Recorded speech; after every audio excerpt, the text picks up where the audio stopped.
Welcome to the Mid-Range Ain't Dead podcast. We have me, Romeo Travis, a.k.a. Rome Trav. It's the coolest one, Anderson, right next to you. And now we got our boy he's from Akron, but he lives in North Carolina, Ziggy, a.k.a. the Zig Monster. Ziggy. Yeah, so we got Ziggy joining us. Ziggy is very, like I always brag on Ziggy, like being one of the most intelligent people that I know. And so when we added him to the group because he's going to give a different insight and different from me and Amp. And I think you're going to like what he has to say. So Zig, welcome to the Mid-Range Ain't Dead podcast, and everybody give him a hand. Introduce yourself. Ziggy. Appreciate being here, bringing numbers and whatnot, nerding it up a little bit for y'all. Crunching the numbers. No, we need that energy. Hey, we need that energy though, because we need somebody who checks us when we're wrong on our numbers. Because sometimes we say something be dead wrong. But, hey man, those are the best conversations sometimes. Hey man, to our credit, we ain't been too wrong. No. A couple missteps here and there. No, with the numbers. With the numbers for sure, yeah. Numbers. So we're gonna jump guesstimate. We just say stuff, but we'll be right. So our first topic, we're gonna do an NFL recap. The biggest surprises of week one, Arizona Cardinals, to me, was the biggest surprise positively. Obviously, there's some negative surprises as well we'll talk about. But the biggest surprise to me was the Arizona Cardinals beating the Tennessee Titans. I mean, I agree because I had Tennessee kind of in the higher tier of teams kind of come out of the AFC, especially seeing how they added Julio and seeing how the season that they had last year was pretty decent. But the Cardinals, man, I don't know, man. I think they ready to make some noise out there. I'm not sure. Did Larry retire? No, he ain't retired. If you ain't see it, he ain't retired. They would have had a whole. He went out there though. They had Christian Kirk in his spot, so we'll see how it goes. See, that's what I'm saying. Like, he ain't the type of, they can't let him retire gracefully. Like, he can't just go. He can't just go, but he a low key kind of dude though, so he might. Well, he can't just walk away. Like you ain't just walking away, Larry. I'm telling you, NFL kind of weird though. You look up 3 years from now, like where'd he go? You just don't hear nothing. Yeah, he's somewhere. But back to Arizona, man. Kyler Murray and DeAndre Hopkins, man. Them boys are special, but the star of the game was Chandler Jones. And I believe, Zig, correct me if I'm wrong, I'm already asking you about correct me if I'm wrong, I believe Chandler Jones had 3 sacks in the first quarter? Yeah, 3 in the first quarter, 5 in the game. I don't know if y'all saw it, but the tackle issued an apology and a thank you to Chandler Jones. He said he making him get better because he exposed him. No, that's something you don't do. That's how you get cut. That's how you get cut. The NFL, they don't play that. Like, you don't do that. Like, you know what I'm saying? You can acknowledge that you didn't play well, which is, we all know you didn't play well. We watched the game. But you don't go out and say, like, thank you for busting my head. Like, he dug deep. He was like, man, he handed it to me. What? No, that's corny. I ain't rolling with that. No. I said, he on roids before I said that. And they just gave him a contract, and he coming off of like a PED suspension, so it might be wearing off. I don't know. He might need to re-up on the PED. I don't know. The Kansas City Chiefs and the Browns game. I thought that was a good game. It went down to the wire. I thought the Browns really fought hard. We'll talk about that game a little bit more in depth later, but I thought the Browns played pretty good. Something was missing. They played good, but I felt like the way the game was going. Mind you, I said recently that, you know what I mean, I feel like more pressure would be on Baker than anybody else to perform. You said that, and what did I say in response? That Baker, all he had to do was not mess up. And first chance he got, what did he do? He messed up. Like, he threw an unnecessary interception, falling down. Like, it was like he was just take the sack. We live to play another down. Like, you know what I mean? But that was so unnecessary. As much as I love this guy, I can't let him off the hook, though. I was really surprised that Chubb fumbled when he did because he was putting together a really nice run and then he coughed the ball up. And that was a major part of the game as well. The Browns are going to Brown, and they still have some room for growth. Like, they dubbed them Super Bowl contenders.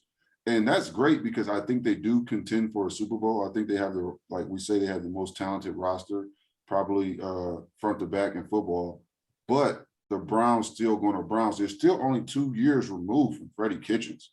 So we can't just ignore the fact that of course, they still have so much room for growth. And and the certain little tweaks what lost them the game. The punter fumbling the ball and trying to run. It's just little things like that, which, is not little, but things like that which cost you the game. And I think the punter, to me, that was the biggest part. I mean, Baker had the chance to bring him back, but I did, of course, check some numbers on it.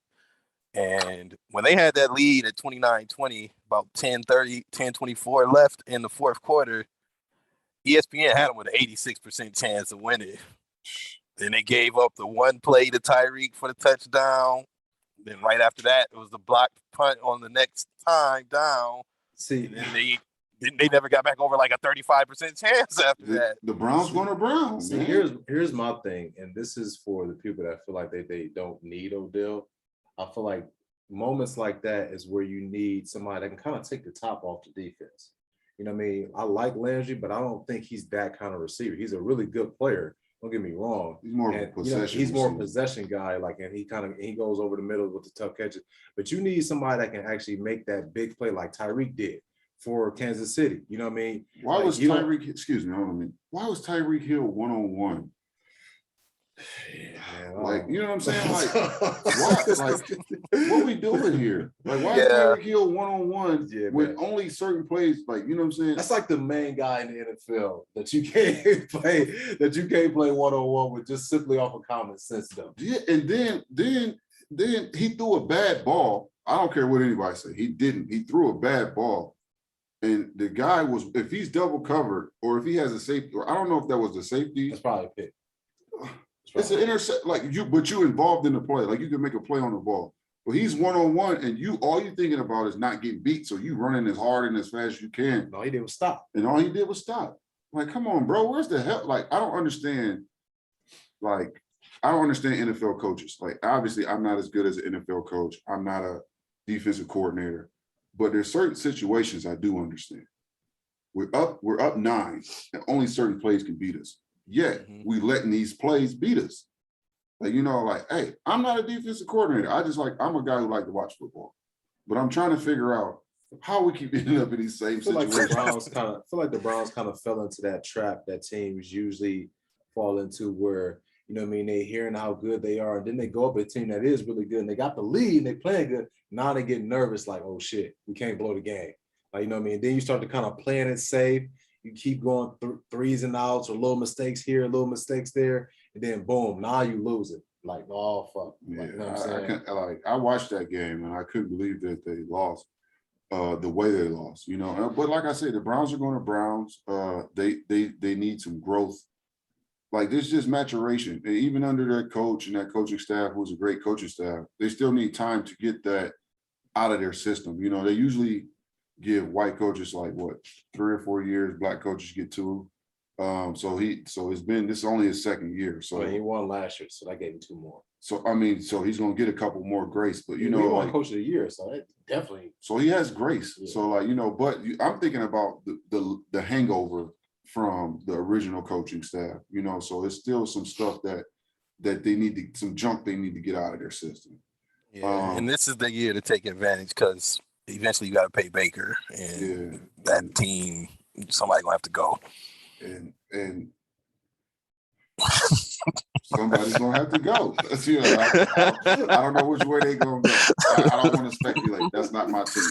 The Bucks played Dallas. It seemed like a month ago when the Bucks played Dallas. Didn't that seem like it was forever? That was literally 3 days before Sunday. But it was so much football had happened since then to now. Yeah. It seemed like a month ago. But that was probably one of the fewest games that wasn't a Packer game that I watched from the beginning to end. Yeah, that was a good game. Like, that was a really good game. Like, that was probably the best game the NFL can ask for. Quick sidebar, man. Shout out to Dak, man, because I didn't know how he was going to look coming off of that wild injury that he had, it was a nasty injury. But he looked good. I wouldn't suggest him throwing 50 plus times a game, but for the situation that they were in, and obviously he had to throw because he couldn't run. I mean, a lot of those passes were like running plays. You know what I mean? So I thought he looked good though, especially coming off of that injury. Dak surprised me because one, I don't watch Dallas, so I don't know how good he really is. Like I don't watch Dallas. Like I don't care about the Cowboys. Like, you know what I'm saying? So I don't watch them. So I didn't know how good he really was. It's that thing, like you don't care about the Cowboys, but somehow you always kind of wander over to see like what these motherfuckers do. They talk about them so much, like everywhere. Oh my god! Like everybody talk about the Cowboys, like they're always a headline team. They're on the headlines because they're sorry. They're on the headlines because they're good. They're on the headlines because they're middle of the pack. Like, you know, they're literally in the worst conference in football and they still not making playoffs. Like what are we talking about? Like right now, we're talking about them right now, and they played the Super Bowl champions. Like we're not even talking about the Bucs. We're talking about the Cowboys. But anyway, Dak played amazing. Like, you know, back to my Amp's original point, Dak played amazing. And they should have won the game. I thought with a better kicker, they win that game. Man, listen, when you give Tom Brady, I'm talking about, I don't even know how, I can't even recall how much time. It's like a minute. How much time was on the clock. But you've seen it, Zig. I know you've seen when the camera panned to Tom Brady, he's like, all right. You know what I mean? Like, all right. You know what I mean? Now we're about to win the game, and it gave me too much time. Yeah, it's just that composure in the clutch, and you can see the other team. They know that that's Tom Brady on the other side too, and that's the part I think that get them is like they know it's Tom, and that's when they tense up, and you can't give them no leeway. I have more questions. It's like I have more questions about the defense during this time. Yeah, can I act like why are we going prevent when they're only getting a field goal? They need a field goal, and you dropping 8, you going 3 deep. Over the top so they don't get a deep ball. But come on, like, why can't we just play regular defense? And like, Tom Brady not looking for a deep ball, so you're giving him his favorite thing. He's almost never looking for the deep ball. You know what I'm saying? Only unless the guy's wide open. But like this is my question for NFL. Like, I'm not an NFL defensive coordinator, but I'm curious to why you run these type of defenses to let people get into their field goal range, like the Ravens. Like we'll talk about the Ravens, but like I'm still mad about the Ravens. Man. They just cost me so much money, and it's frustrating every time I think about it. See, anyway, you gotta stay, man. Look, man, you gotta stay away from week 1, man. I'm telling everybody, man. I'm not placing no bets on week. I gotta stay away from week 1, man. I might stay away from week 2. It might have been the best parlay I ever parlayed and lost. It might have been the best parlay I could have parlayed. It was. I'm gonna tell you, like, just historically, because I play a lot of fantasy football, DFS online, you know, for money. You don't know nothing until after week 4. So I always bring I bet less those first 4 weeks because I should have called Zig. I was tripping. Man, I'm trying to tell you, man, I was looking at the spreads and I'm like, man, all this looking funny to me. I'm gonna go ahead and back off. Right. I couldn't believe it. But moving right along, let's go to the Packers Saints game. We got to talk about the Packers. It's your boy, man. What's going on, man? There's a lot of blame to go around, right? And I'm going to blame first and foremost the front office. Okay. No, not for what happened. Man. Not for what happened in the summer. Like, not for what happened. For when he got to the team where he missed OTAs, he missed minicamp, and then you played none of your starters throughout the whole preseason. And then you play a formidable, you see, they're more than formidable. They kicked your teeth in, Saints team, and you wonder what happened. They didn't even dress their starters on offense and defense all preseason. Okay, we get it. You guys are all pro. You guys are all pros. Okay. But you gotta play. You gotta at least play a snap. Dog, they did. Aaron Rodgers played 0 snaps in the preseason. The thing that I think could have made it so much worse is that game was supposed to be in New Orleans. If they would have had to play a real road game instead of in Jacksonville, it they might have might been. Man, it might have been better. It might have got worse. It might have got worse for them. I think going to Jacksonville put everybody lax. We chilling. We playing the team that we should beat in the neutral site. Like they going down there lax. A diehard, wasn't even in front of my TV at 4:30. Like that's how I took it. Like, I'll get there at halftime. Hey man, listen, I'm a pivot from Green Bay to the Saints because last week, we shouted out Jameis for winning that job over the backup quarterback that they thought was going to win the job, and over Taysom Hill. And I still don't know his name. Who cares? Like, he's a special. He's a teacher's pet. Like, he's one of those guys who's like the teacher liking, so he gets favorable jobs, and you give him. But my point is on Jameis. That man had 5 of them things. 5 of them. Bro, he was throwing from the 30-yard line. Yeah, he didn't even throw for 200 yards. He had 5 touchdowns with under 200 yards. That's crazy. Bro was out there. Bro was out there looking like a really good football player. He is. Outside of all the shenanigans that he did when he was in Tampa, I honestly believe that he is a good football player. Yes, I'm not debating that. I'm saying he looked. Oh, he looked the part. Like he looked like, because normally like he has highlights and he has moments where he don't look like a good football player. For sure. But this time he looked good, man. And I honestly probably watched 3 minutes of that game. I cut it on. I said, dang, we down 17-0. Man, the first thing as soon as I looked at it, I was down 17-0. So how did this happen? I thought Aaron Rodgers got hurt. No, man. I keep on saying this. I'm gonna keep on speaking it till it happens. Aaron Rodgers to the Browns. Man, he not. First off, stop saying that, man, because you combating what I want, which is Aaron Rodgers to the Broncos. Like, you gotta relax. Teddy looked good, though. Teddy looked good. Teddy did look good. Teddy did what we want Baker to do, and that's just not lose the game. You know what I mean? And Teddy went out there and did his job. Shout out to the Broncos, baby. Oh, man. So are we overreacting to the Green Bay Saints loss? Yes, because it's week 1. So it's the first time we've seen football in 100 days. Yeah, we're gonna overreact. Of course, but I'm not an overreactor personally. But that's but that's why we fans, we gonna overreact to everything. I'm not an overreactor. I'm not either, but they added an extra game this year, and this was the one. This is the one we gave away because they gave us an extra one. That's a good way to think of it. People got more concerned about Rodgers' hair after the game than anything else. They say that show he don't care. Man, I think he'll be better because I think he has too much pride to play bad, like consistently. Because he has too much pride for that. Well, first off, I feel like I know he's gonna be better because I've never seen him play that bad. Bro, he had 4 interceptions all last year. He had 2 in this game. Yeah, so for Aaron Rodgers, the talent, the all-time great that he is, there's no reason to believe that he's going to be that bad again. Unless it happens again, then it's another conversation. So are the Saints that good, or did the Packers play that bad? I think the Packers played that bad. I'm still, like I said, it's week 1. I don't know how good the Saints are going to be yet. But I definitely believe the Packers played that bad. It was, and I don't want to put this on Aaron Rodgers because I don't know that man.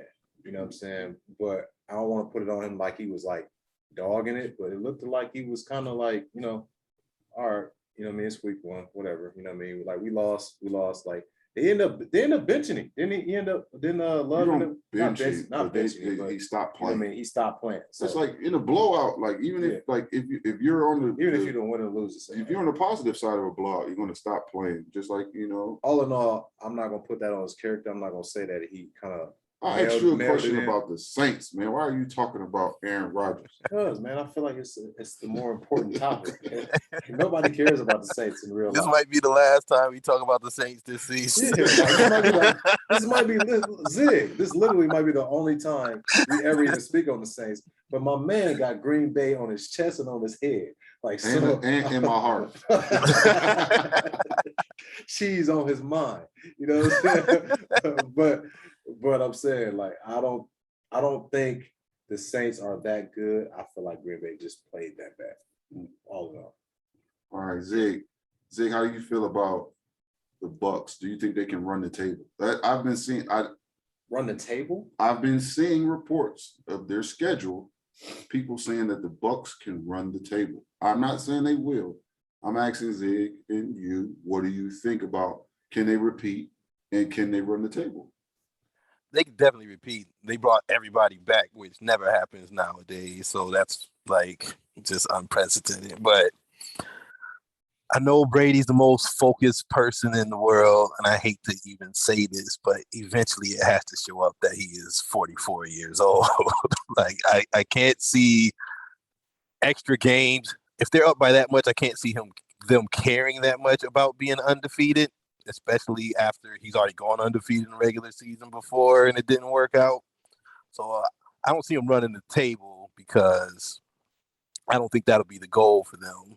I think they'll rest players if they get up by enough, but he might want to spite people, somehow he might find this clip and then just take the rest of the year out on me personally. That's the kind of person he is. So he's probably scouring the internet for his game. Real Tom Brady hits just so he can find some motivation. What Jordan say in that documentary? And I took that personally. Please don't make a meme out of me, man. I took that personally. Speaking of the Ravens, man, are they pretenders? Because after last game, I know they had a lot of injuries. That was a bad loss, though. They were up 14-0. It was to the Raiders. It's not like the Raiders are world beaters out here. That was a bad loss. That was a bad loss. I couldn't believe it. Because that's like, But are they pretenders, or are they good, or are they serious AFC North? Can they win the conference, or are they better than the Browns? I don't know. That first game, okay. They both lost. In the first game, who looked better? The Browns looked better, but they also played a better team. The Ravens could have played down to their competition. That's also true. So I've never seen an offensive lineman get beat the way that Villanueva got beat again and again, except for in that Titans game. So kind of worried. I'm worried about the Ravens personally, and it's not about Lamar or any of the big name talent that they have. But if that line can't be better, I don't know. I also want to bring up the point that Marcus Peters wasn't out there, and he ain't gonna be out there. And I don't know if that would have been his assignment on that game-winning touchdown or not, but that's gonna be a problem for them moving forward, because a typical Ravens team, a Ravens defense, obviously, that we all know, I don't see, like, he was like, and it was Humphreys on him. It wasn't like it was a bum on him. You know what I mean? Like, it looked like a blown coverage. Though. Yeah, but that's what he got picked by his own man. And that's what I mean, Zig. Like, does that happen if Marcus Peters is out there?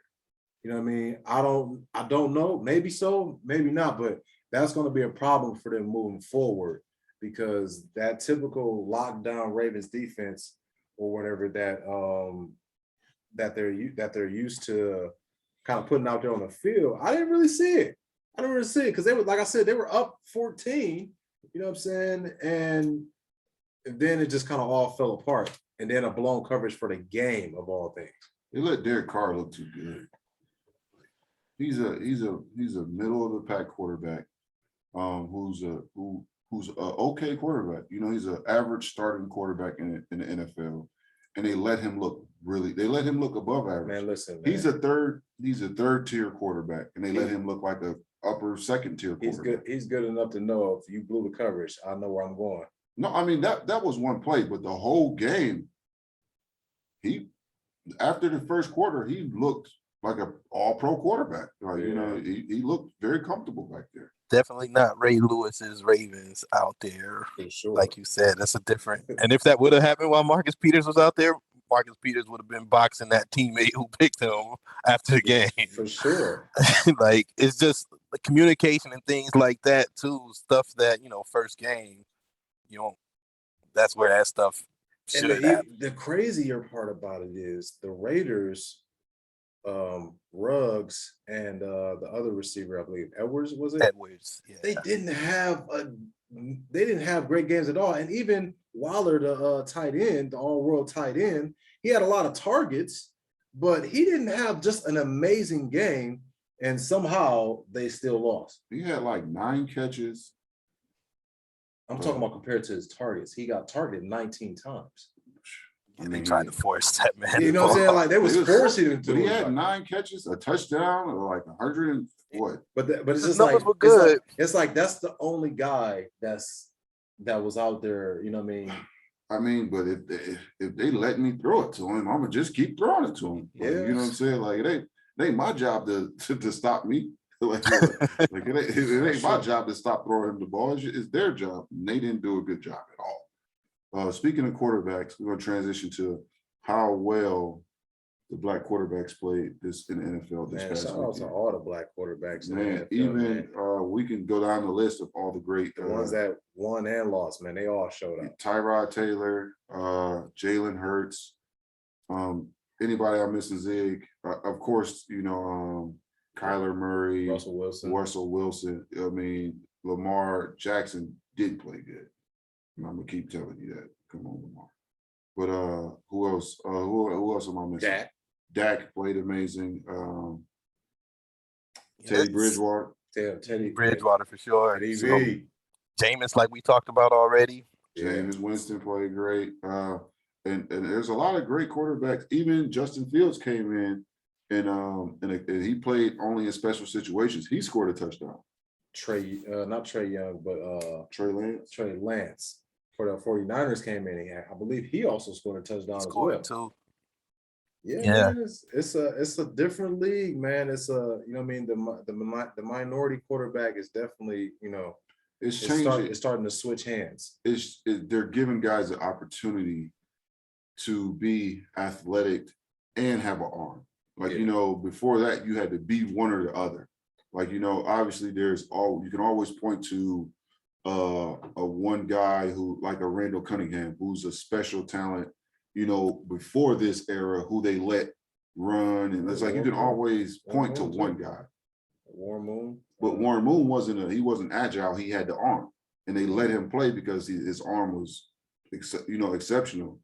But before that, you know, you can't really, the Doug Williams for the Washington Redskins, like you can like, if I can distinctly point out like black quarterbacks from 1980 to now, like it's not enough of them. Yeah. You know, but also I feel like the game is the game. You to adjust to the game and be successful on offense, you have to have a mobile quarterback because the way that the game is played now. Bruh, you should. It's you wonder why? Because they're mobile. Yeah, like, you know what I'm saying? But I feel like that's just what the game asks for now. So they don't have no choice. But even Mike Vick, though, Mike Vick was one. Like, you know, he was one for a very long time. There was no mobile quarterbacks who had that arm, who they let have who let be mobile and have an arm. They made you pick. Like, you know, like either you had an arm or you was mobile. Oh, you're mobile, now you're a receiver. Right. Like, you know what I'm saying? Like so there was rare, because you can go through each decade and probably pick 5 black quarterbacks that had significant time, you know. So for them, the game is changing. Yes, it is changing. I'm agreeing with you. But it's changing because they're making it change. Like, you know what I mean? They're trying to keep up with the scoring, but they have to, because these guys, you know, these other guys are just regular, and they're regular quarterbacks. Like, I mean, you know? that, and you know, when you got Chandler Joneses and the Von Millers and, you know what I mean, the TJ Watts and all the them. guy, they said the guy from the Ravens ran a 4.3. Yes, yeah. The defensive end. Yeah, he ran a 4.3. Yeah, they ain't had those back in the day at all. I don't even think we included Mahomes in that list of the. Oh my God! How we Yeah. The best quarterback in the NFL? Because he actually played good. Go ahead, Zig. Yeah, it's interesting to see that at the same time that Cam is unceremoniously not on any team. It's really wild for real. But I think Cam shot himself in the foot. So yeah, I kind of agree, but also I'm going to say why I think he shot himself in the foot. And I'm not going to go too far into the vaccine, get vaccinated, not get vaccinated. But the rules are very clear. Like, if you decide not to get vaccinated, which is your choice. Everybody has a choice to get vaccinated. It's not. He decided not to. Perfect. But if you become in contact with other people and they have contact tracing COVID, you 5 days minimum. Like, the rules may not be fair, but those are the rules. And so if he knew that and decided not to get, the vaccine, then he should have been more careful about who he decided to surround himself with. And also the problem with it is with Cam, this was his second time on the COVID list. Like, it didn't happen. Like, if it happened once, it's like, all right, you know what I mean? You know what you got to do. You know what I mean? Let's not have this happen again. And then for you to already be kind of anti-vaccine, and then for you to have it happen again and you go on the COVID list, now you're just like, all right, you're kind of making it easy for us to cut you. I mean, yeah, got to be reliable, especially if you're the quarterback. So, he put himself in that position, but it's just interesting to see, the black quarterback flourishing, and one of the people who helped get this to that point, he can't find a job, and I don't know if anybody would pick him up in season either, which is a completely different discussion because there are teams who lost their starting quarterbacks this week. Yeah, Redskins. It's the Washington football team.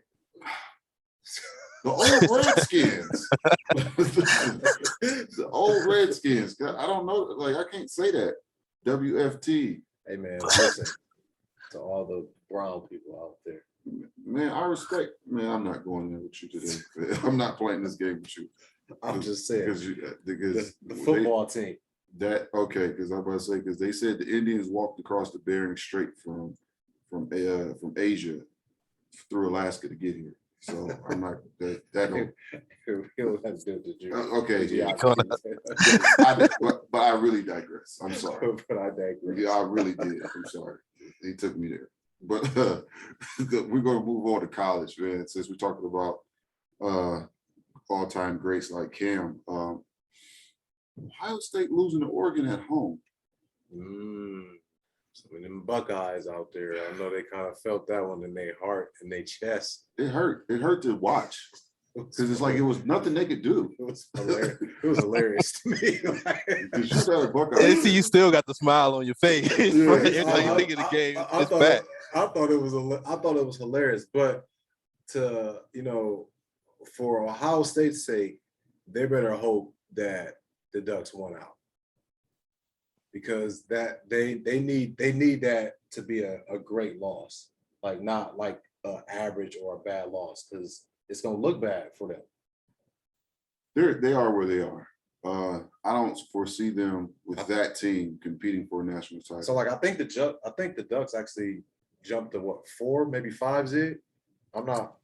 Yeah, they jumped into the top. I'm not sure. I know they for sure jumped into the top 10. Ohio State's not. This team, Ohio State's quarterback, I have questions. A lot of questions. I have questions. He wasn't. That's $1 million man behind him too. Yeah, he's just out of high school, but he got the kid that signed that $1 million NIL deal. But man. I mean, if he's not out there, he's not out there for a reason. Yeah, and that's one thing that I'm going to say. If he's not out there, he's not out there for a reason. But the guy that's out there right now, he ain't it. He ain't been it the first 2 games. I think that he's still adjusting. The second one they lost, so he gonna have to. No, but just imagine being that young, being thrown into those 2 type of situations. Normally, you get an easy non-conference game. Mm-hmm. You play somebody from the MEAC or something, They got Akron on the schedule, but they put on after the big games. Right. You should have started. That's a man. Teams like Ohio State, you can't start off with a cupcaker. You got to. If it's college, if it's the week one of college football, and you're one of the premier teams, which Ohio State is, you got to try to get that big game out there. It's going to be a nationally televised game. Well, what about week 2? Well, what about week 2? Like, no, week 2. That's who do Ohio State play? Well, that was week 2 just now. They started with the night game at Minnesota, which I don't know if that's where I would have wanted to start my season either. That's a tough place to play. Okay, now you got to blame that on the scheduler. Then I don't know if I would have. So the athletic director schedules the games. Because Bama started off with Miami, and then last week we played Mercer. Exactly. Exactly. Because Oregon's 3 now, by the way. They're number 3. You know what I'm saying? Like, keep them in that top 4. So Ohio State, when you have new everything besides the coaches, when you got new players, you're trying to implement new stuff, you need to put some games on there where you can play bad and still win. Like, you don't, like, nobody expected Oregon to be that good. Do you think Ohio State overlooked Oregon a little bit? Nobody expected Oregon to be that good. Like, nobody expected them to be that good. Were they 13 or 12? 13 going in. 13 going in. That's still a top 20 team. But nobody expected them to be that good. But when you got new stuff, like when you got new players coming in, you're trying to implement stuff, you don't play hard teams early. But you know what I also think? Ohio State runs the Big Ten. That's not questionable. Ain't no teams in the Big Ten like Oregon. They don't see teams. You don't see teams like that in the Big Ten. That's why you don't play them early. I mean, they got Iowa ranked ahead of Ohio State now. I don't think that lasts. They always try one of them, but they're gonna throw out a random team just to try to make the Big Ten. It's like 3 teams in the top 10 from the Big Ten right now. They keep them close by. All they're gonna do is beat each other and end up playing the Big Ten championship. It happens. It happens every year. Ohio State more than likely losing to Ohio State. They all gonna lose to Ohio State. But again, they need everybody to be. Ohio State needs, if Oregon is going to lose, Ohio State needs it to be to a great team. Yeah, I don't know any Big 12. I mean, Pac-12, Pac-10, whatever. UCLA beat LSU, so UCLA will probably be a big game when they play Oregon at some point. I don't know what's the situation is at USC, especially since they, fired their coach. But that's transition to our next point. That is rare that you fire a college coach mid-season, and this early in the season. Well, the thing about that in USC, because I looked it up because I thought it was rare. This is 3 coaches in a row that they fired before the end of October. Yeah, they fired Lane Kiffin at the airport in September. They fired Sarkisian in October because he couldn't stop showing up to meetings drunk. And now this. So this is different out there. Who's pulling the trigger? The athletic director or the board? You gotta let a coach be able to build a foundation. Now, to USC's defense, Clay Helton hasn't necessarily been able to keep them kids in California. Like, all the big names, he keeps losing them to, Oregon. SEC schools, Oregon. You know what I mean? They're not paying them no more. And then UCLA is good. So they ain't going to USC. They see what happened with Reggie Bush. Everybody can pay him now. So now they can, but before, right? Okay, I'm gonna go up here. I'm gonna go somewhere I want to go. It's hard to. It's so much stuff in LA, man. It's so much stuff. It's almost overwhelming for those kids. It's too much, and a lot of them want to escape. And being from California, a lot of those kids want to escape, go to Oregon, go to somewhere else just so they can see something different. Again, it was always easier to stay at home in LA when Pete Carroll and Reggie Bush and Matt Leinart and them boys was. Because they win and they dropping bags. Yeah. You winning and I get $500,000. And they didn't have a pro team in LA back then, so USC was the pro team. Now it's 2. Now it's 2 of them. So it's oversaturated with LA. Literally, it's something to do every night. Like every single night you can find something to do sports-wise. Yeah. So you're competing with, like, right now you're competing with the Dodgers. You're competing with the football teams. Like, you know what I'm saying? It's so much going on. People are trying to get away from that so they can be the man. You go to Oregon, you're going to be the man. Yeah, you go to Gainesville, Tuscaloosa, Columbus. You're gonna be the man. You're gonna be the man in those cities. Man, it's like in LA, not so much. No, the million people walk right past you. They might spit on you in LA. You might see better attendance at a Sierra Canyon game. Man, man, for sure. Man, you heard Drake. Sierra Parker looking like Magic City. Oh my goodness. I want to go. I want to see what he means. Let me pull up. What do he mean? I'm curious. I don't think you talk about the Lou Williams lemon pepper wings either. I don't think they're serving no wings. They're serving something, but it ain't no wings. Speaking of college, do you think your Roll Tide? What is Alabama's mascot? First of all, Crimson Tide. It's a. It's an elephant. Yeah, it's a big elephant. But what is a Crimson Tide? Is that a fart? Is that a period? I don't know. It's a dub because that's what they do. It's a dub. It's a win. Because a Crimson Tide might sound like a little bit like a period. I don't know. It's a win. But how confident are you that Bama's going to be in the national title and possibly run the table? I'm more confident in them being in the national championship than maybe running the table. I don't see them losing, but I feel like they'll definitely be in the national championship game. I think Florida they might get a little something from Florida, maybe a little something from Texas A&M, but Texas A&M quarterback got hurt, I believe, in week 1. So I would probably bet my money that they probably will go undefeated, just because their strong point, the last few years has definitely been their offense, but their defense is kind of back to what they're known for being very stout. So yeah, I don't see any. I haven't seen a better team play yet. So yeah, there's a couple people in Georgia who might have something to say about that, but true. I did leave Georgia out, but I thought they didn't play Georgia this year. Maybe I don't know. They never play Georgia until they get to the SEC championship. Conference championship. Oh, because is there East and West? Yeah, because they're different sides. So they don't ever play them in the. They typically don't never play Georgia in the regular season. That's weird. And then every time when the money's on the wood, every time Georgia find a way to mess up.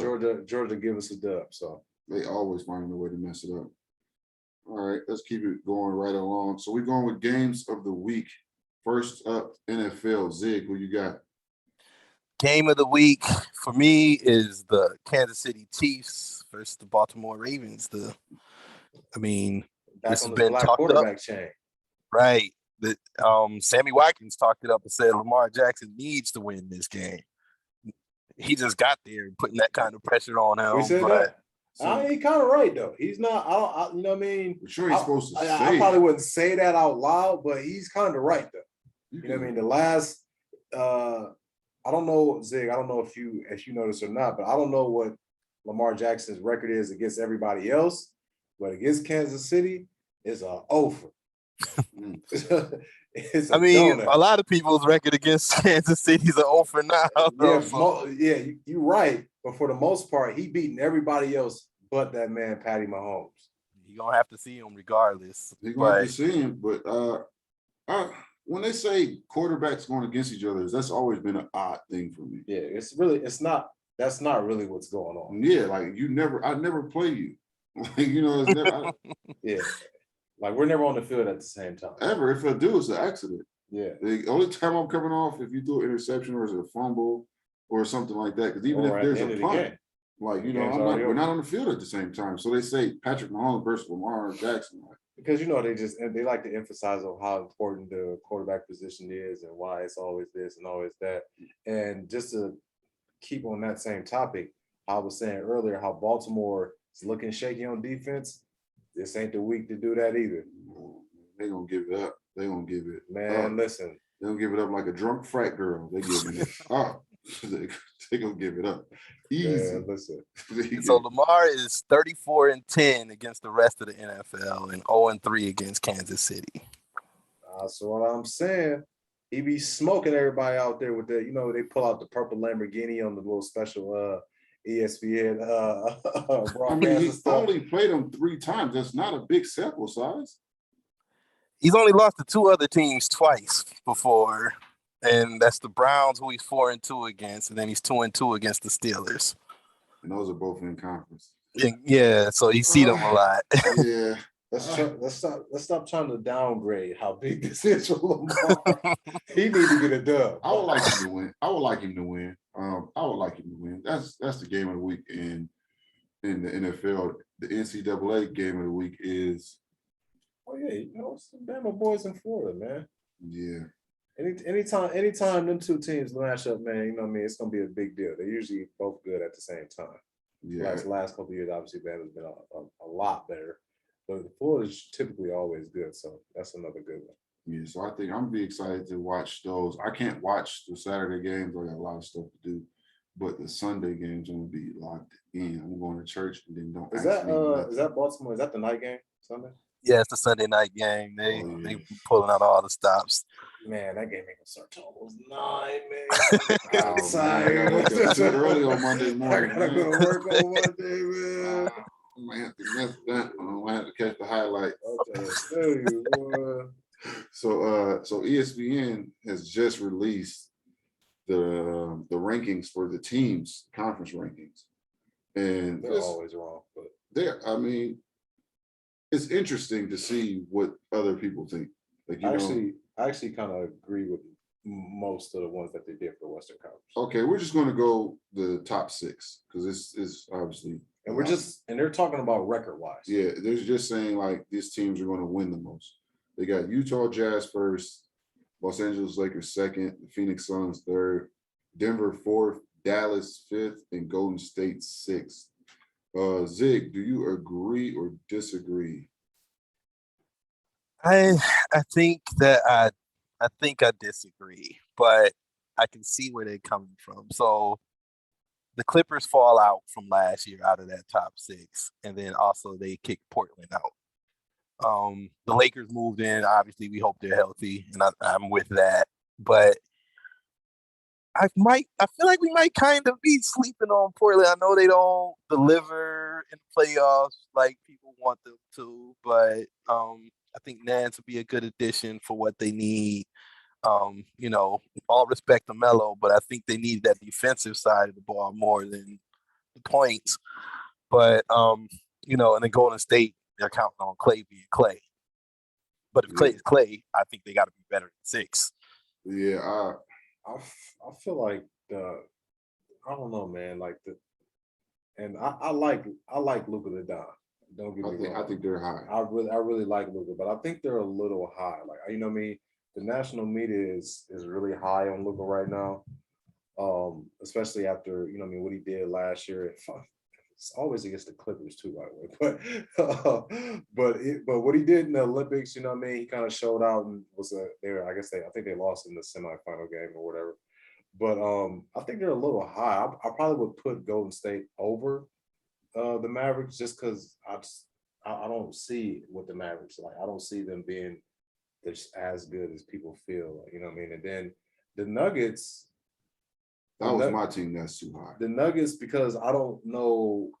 Jamal Murray got hurt late in the year. I don't know when Jamal Murray's going to be back, and that changed kind of everything. I know they just signed Aaron Gordon to a huge extension, by the way. But the Jamal Murray not being there, because he's definitely not going to be there at the beginning of the season for sure. I don't know. They're too high. Both those 2 teams, Dallas and Denver, I'm not sure. They're too high. But this is all regular season stuff, and these teams are regular season teams. Are they? I mean, Utah Jazz is a regular season team. The Jazz, yes. The stuff they run and the way they play defense, they're a regular season team.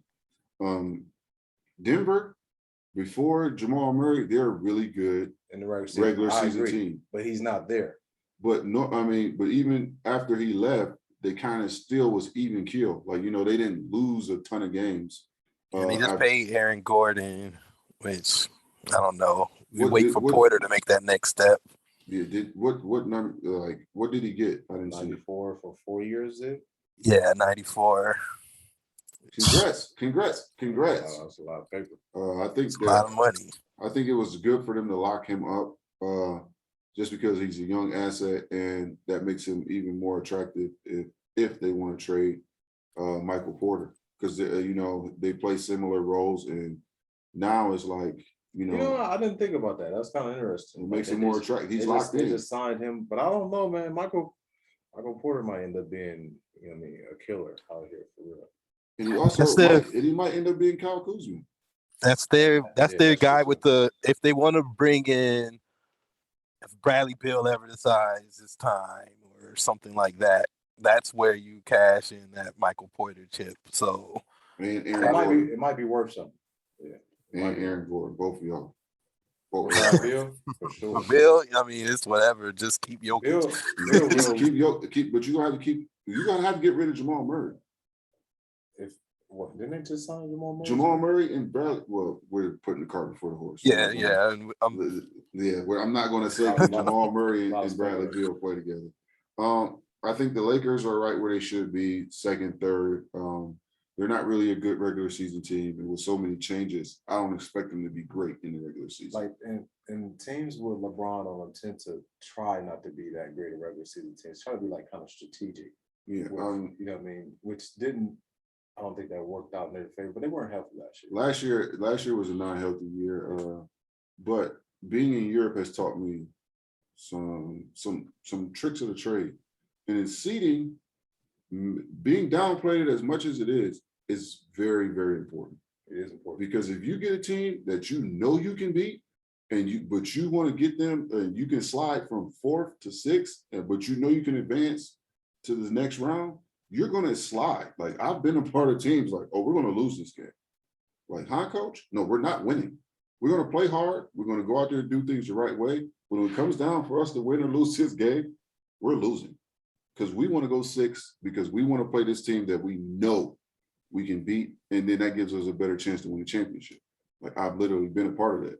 So I think that's what they do. I'm not sure. I'm not saying I don't know. I feel like I think, even though the LAARP, what they call it, the LAARP, even though the boys got gold cards, go out to eat. Yeah, my 10% off.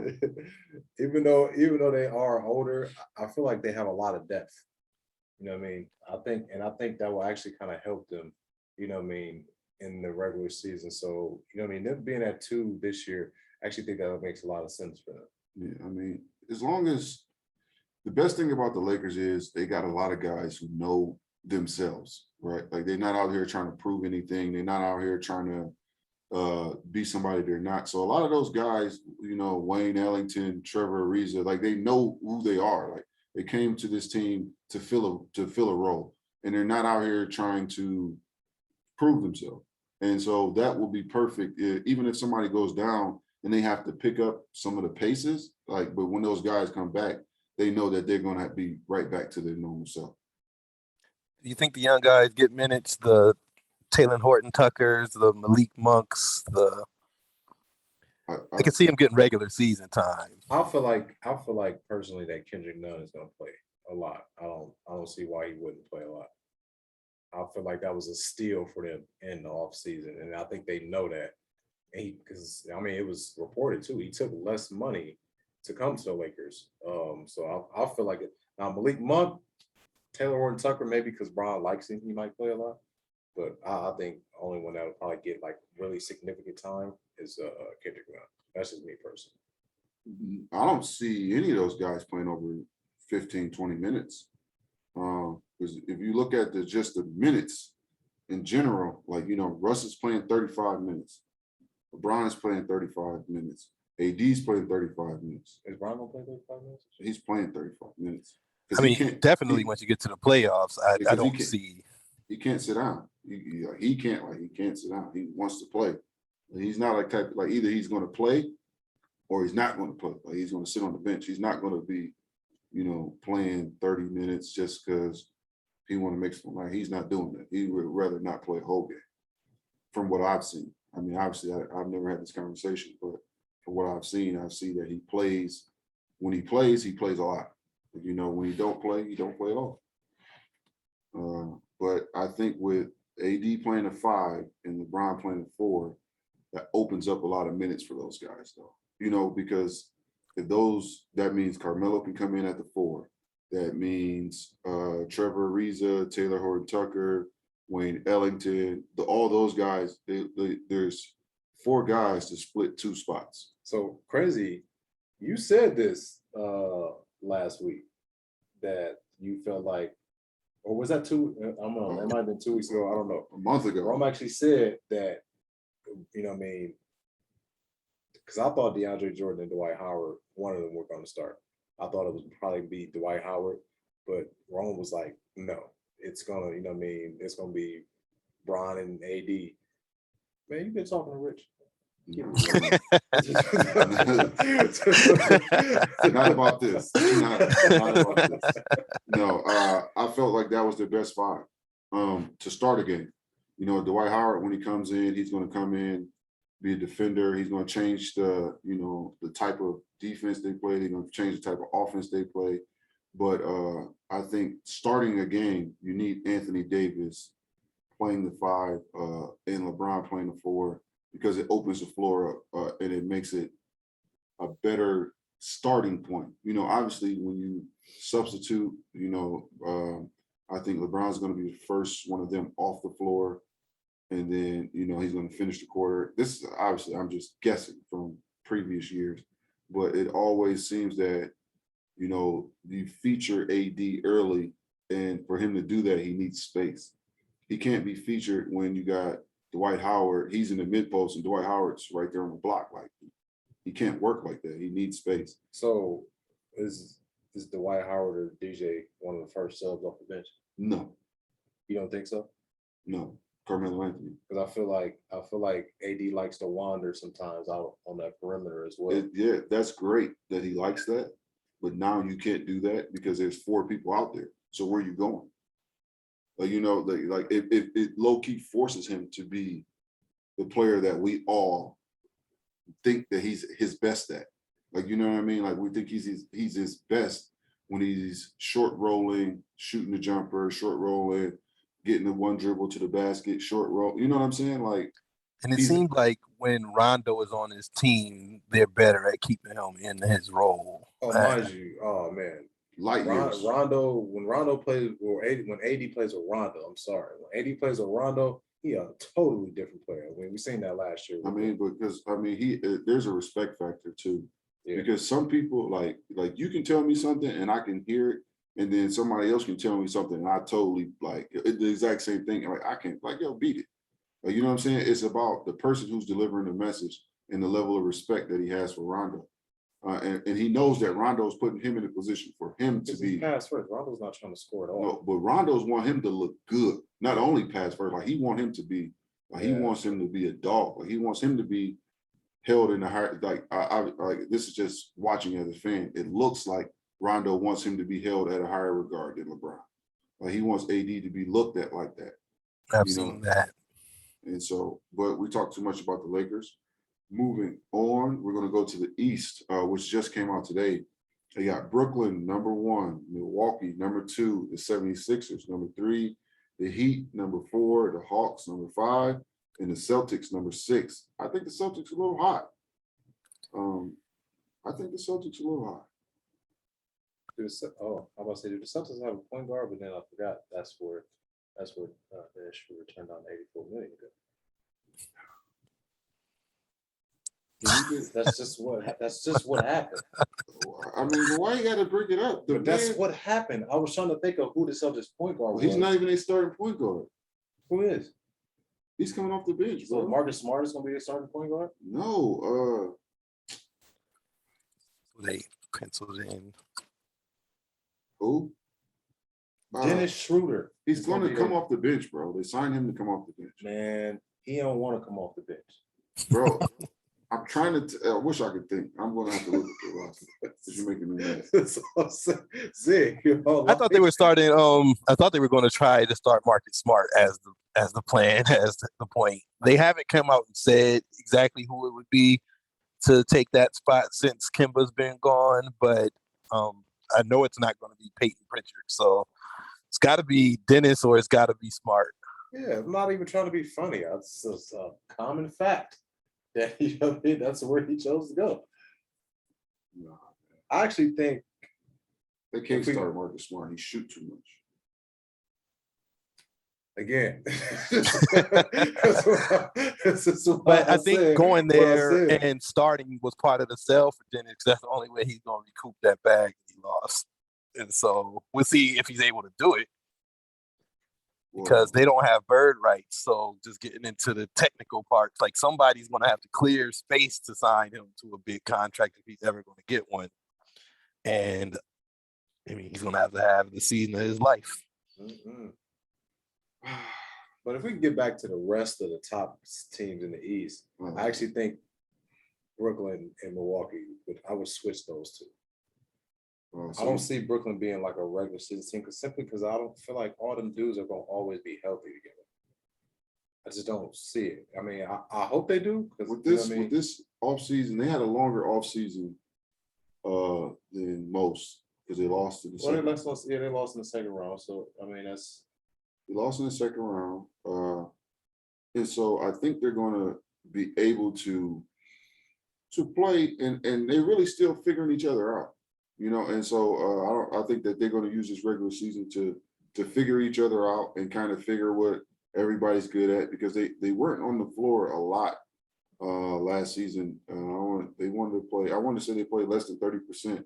With all three of them on the floor. Yeah, I mean, when they were out there, you know, I mean, obviously, that's real. It's a real tough out for anybody. But I think they got the Sixers too high though. I don't know how you predict the Sixers at all because I don't know who's going to be on that team. That's a great point. That's a great point.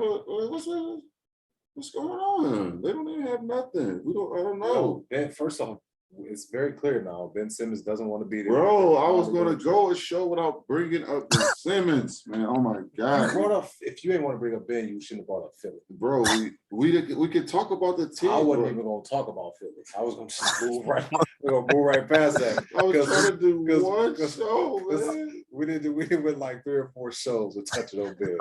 So all right, I'm gonna let it go. It's cool. But they need a point guard. But anyway, I'm surprised the Knicks are maybe a little bit higher. I'm not. I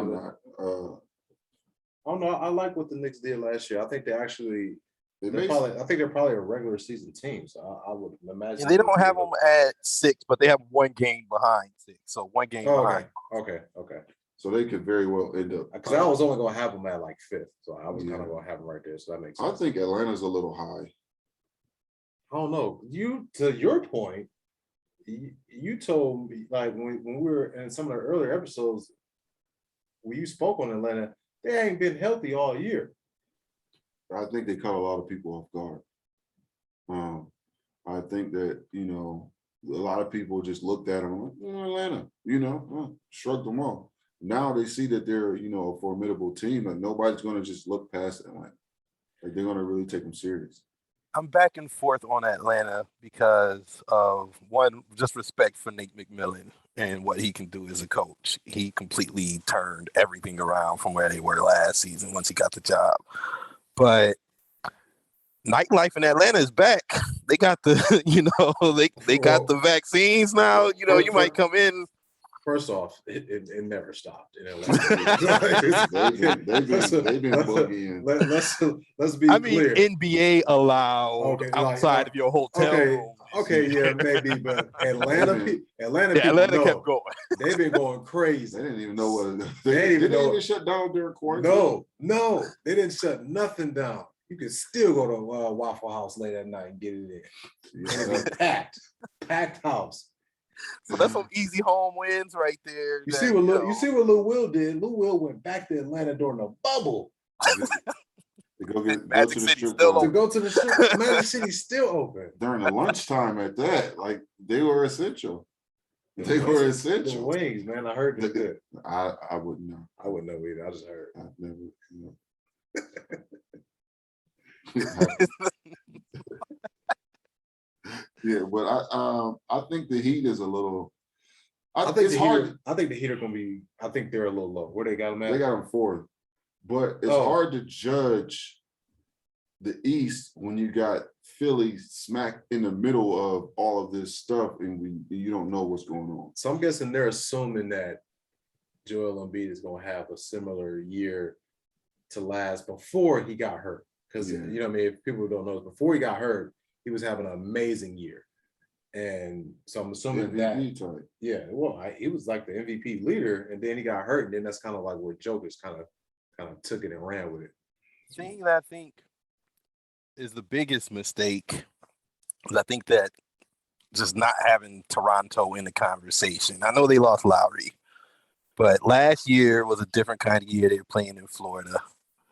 They couldn't even play they couldn't even play in Toronto. They was playing in Tampa. Every game was an away game. Yeah, where is playing in Tampa? Yeah, Tampa. So I mean, I don't know if I have them top 6, but I think they had them 12. I'm not even sure Tampa knew that Toronto, like the Raptors were playing in Tampa. Honestly, I really don't. I don't think they knew. That's wild. But they would pick Florida at all places. You know they're gonna be open too. Florida was open. It's like if we're gonna sell some tickets, we at least can sell a couple down here. Yeah, Florida stay open. They got them pretty low. I think that a Nick Nurse team always is competing. Yeah, they're gonna play hard. They're gonna compete, and they're gonna find a way to be in the mix. The Bulls got better though. They got better, man, and I think I'm putting the Bulls ahead of the Hornets. I'll tell you that.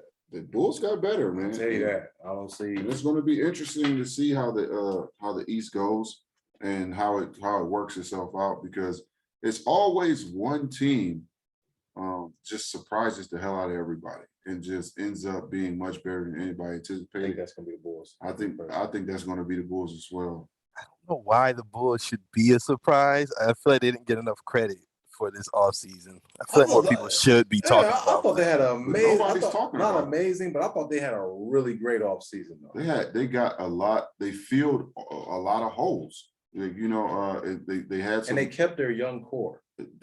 And they cut the fat with some players that, you know, didn't develop like they thought they would have.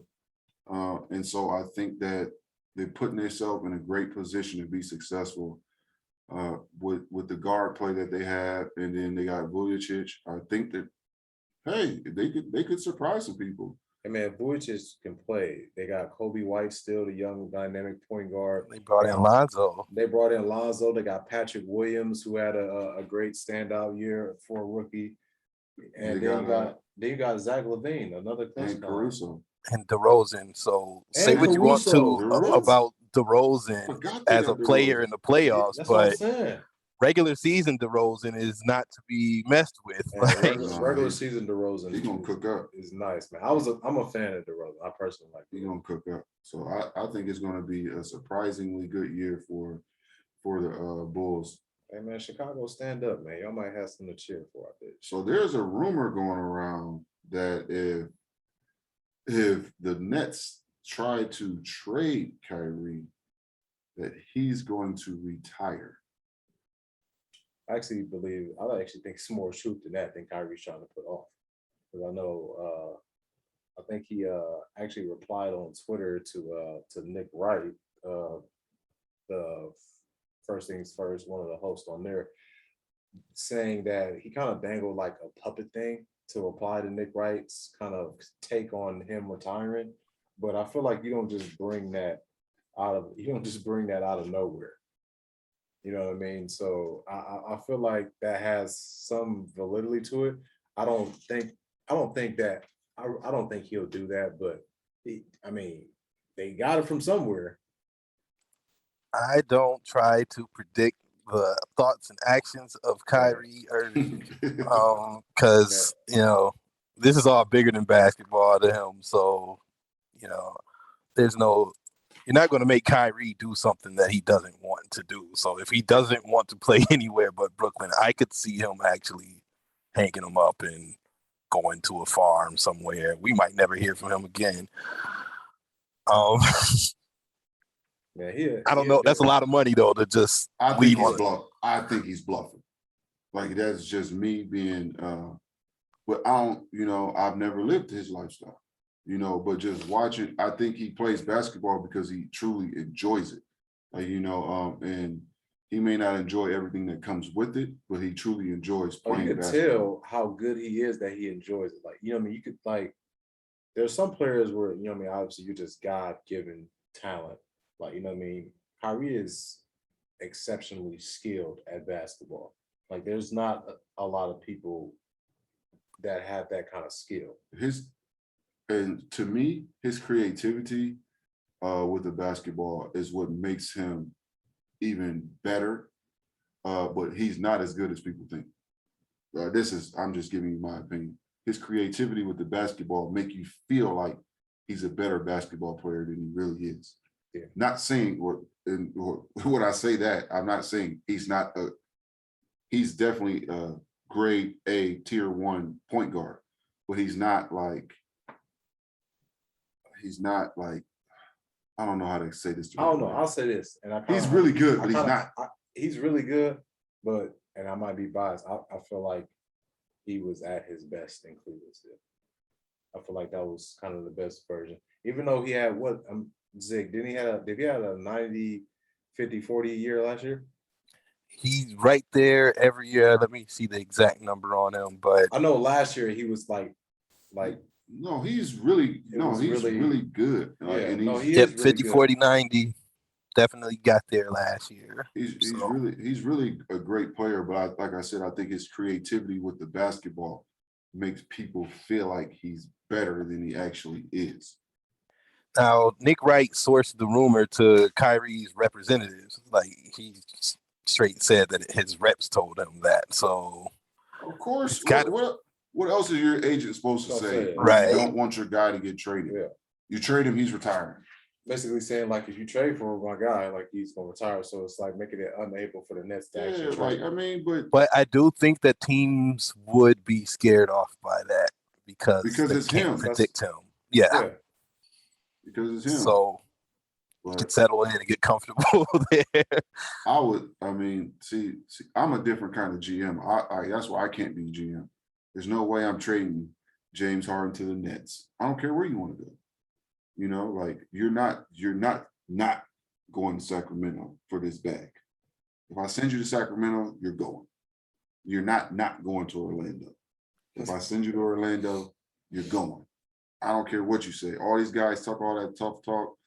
And when you start not getting those $40 million checks, things start changing. You're going.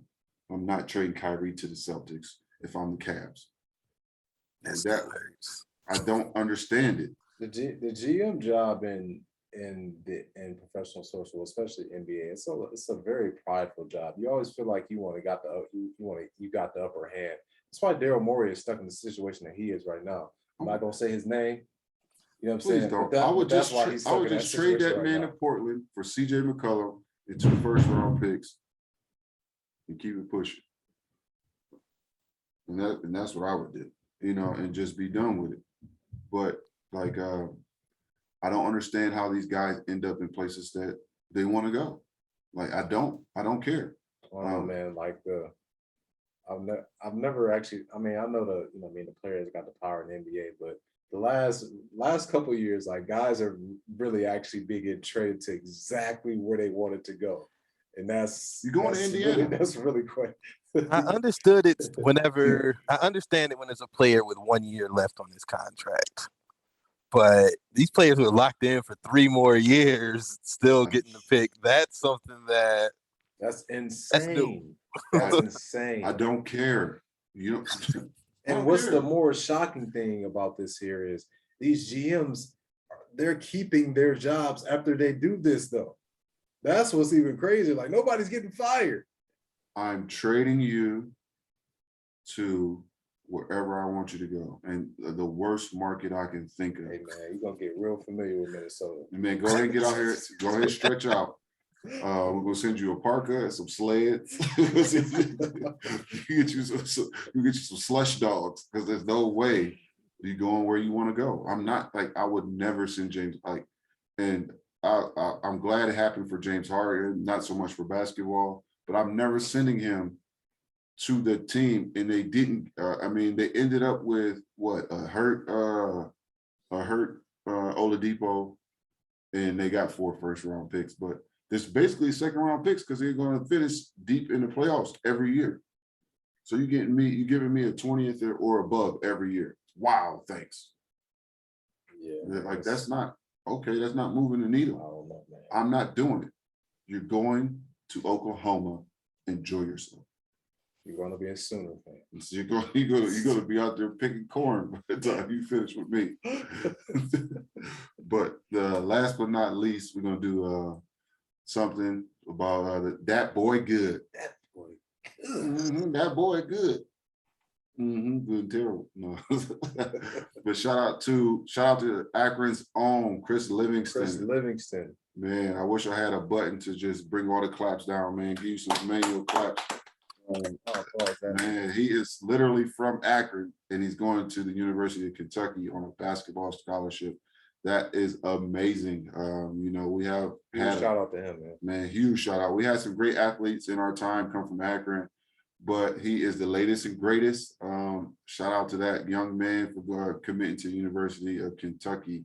So shout out to Chris Livingston. Go ahead and put on for the 3-3-0, young man. Put on for the city. Go down to Oak Hill, man. We beat them real bad last time. I don't know if they remember what happened back in 03. It was a long time ago. But you go down there and you know what I'm saying, you do some good for them. Sir, bright future. Between that and the work he's done for Team USA on the junior circuit, like 3-3-0's gonna be well represented for a long time. Yeah, man. He's dropped in the rankings strangely, but I don't even want to get into all that. We're not gonna go. Don't digress. Yeah. We're not going to digress. We're going to sit up here. He shouldn't have dropped. He shouldn't have dropped. But we're here to support you. Dead or alive. Top five. We're here to support you, man. We got nothing but love for you. Keep going, keep putting on for Akron, Chris, and much love. This is Romeo Travis, aka Rome Trav. The coolest one, Anderson. Do my own outro now. This is you gotta do your own outro. Ziggy of AK in NC. Ziggy and NC. Ziggy and NC. You gotta drop your Twitter handle on him, Zig. No, man, this was a great episode. Thanks for joining us, Zig. Can't wait for next week. Hey, man, it's a Thursday night. I know y'all ain't watching